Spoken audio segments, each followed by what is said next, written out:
Hey everybody, this is the Musician's Technician coming at you with another tutorial.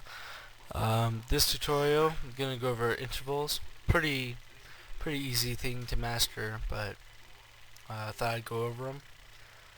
Uh, Intervals, a lot of songs have intervals as well as chords. A simple definition of an interval is two pitches or two notes played harmonically. For you people who don't know what that means, at the same time.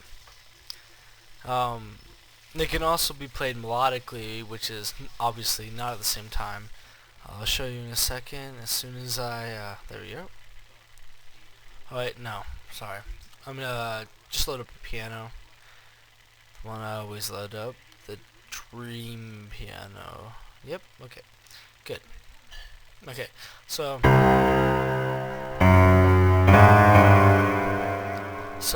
you have different intervals. So this would be an interval played harmonically, and this would be one played melodically. Alright, pretty simple. Okay, so let's get into the grinder.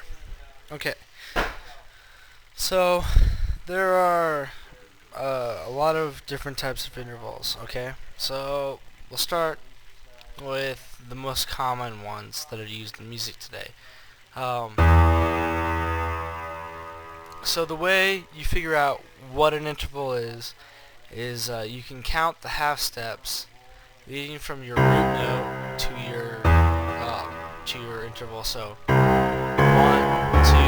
3, 4. All right. That means it's a major third.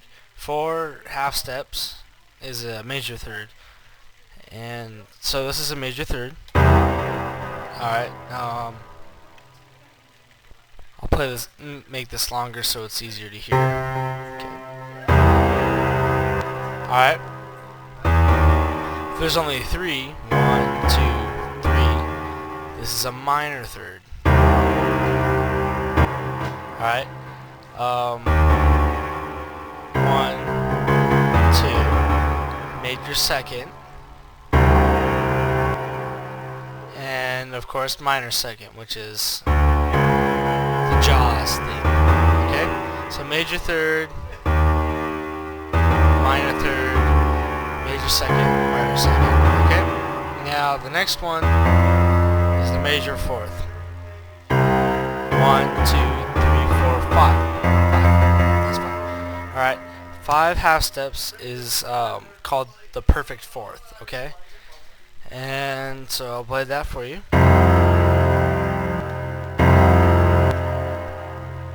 You know, lift this up an octave. Doesn't sound nice down there. Yeah, it sounds better. Alright.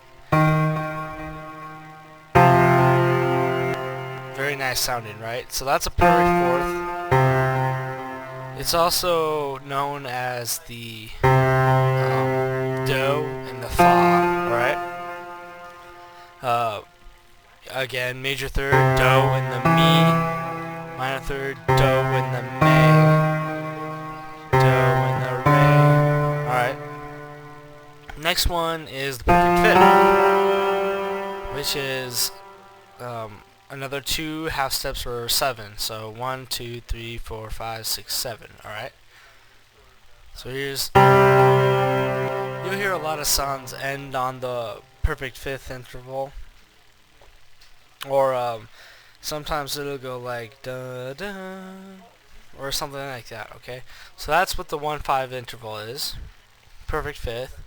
Next one is called the major sixth. 9. Yeah, it's 9. 1, 2, 3, 4, 5, 6, 7, 8, 9. And then the last one is the major seventh, which is 11. So pretty much just take this root note, go down 1, and then put that in an octave. So obviously, it'd be nice to end that.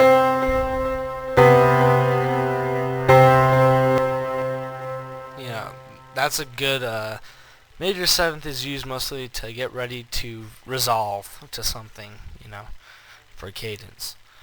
So I didn't go over any of the minors, did I? Well, I went over, of course, the minor third and the minor second.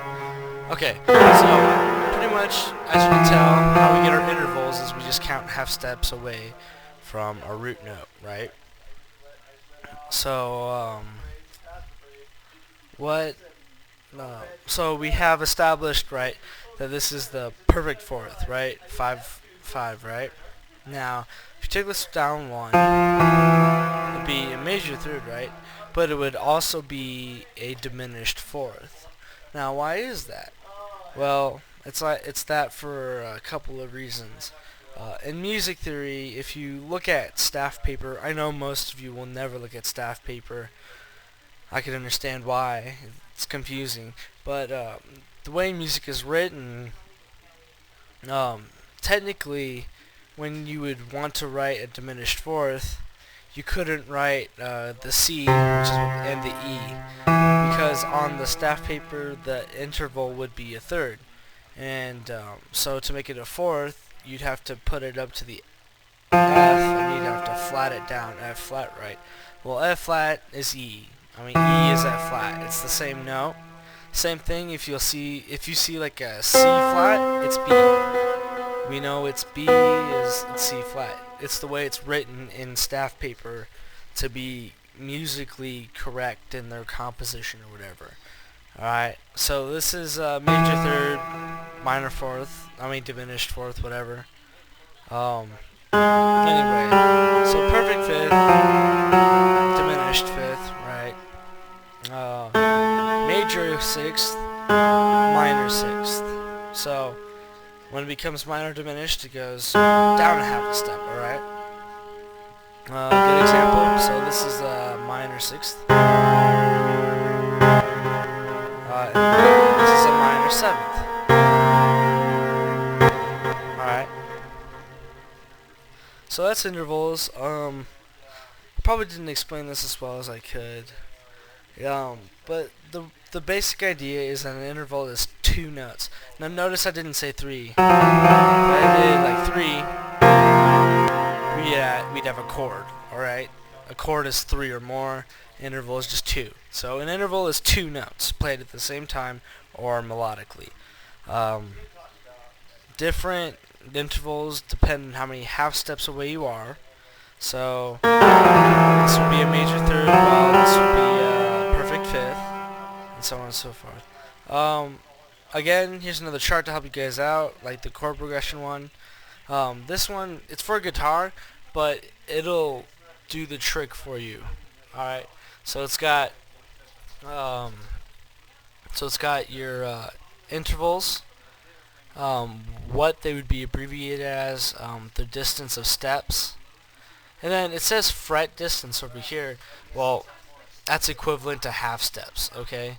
Because a fret on a guitar is a half step, so 1 half step, 4 half steps is a major third, 7 half steps is a perfect fifth, and so on and so forth. Alright? So, well, let you guys... Wow, I'm tired. Sorry about that.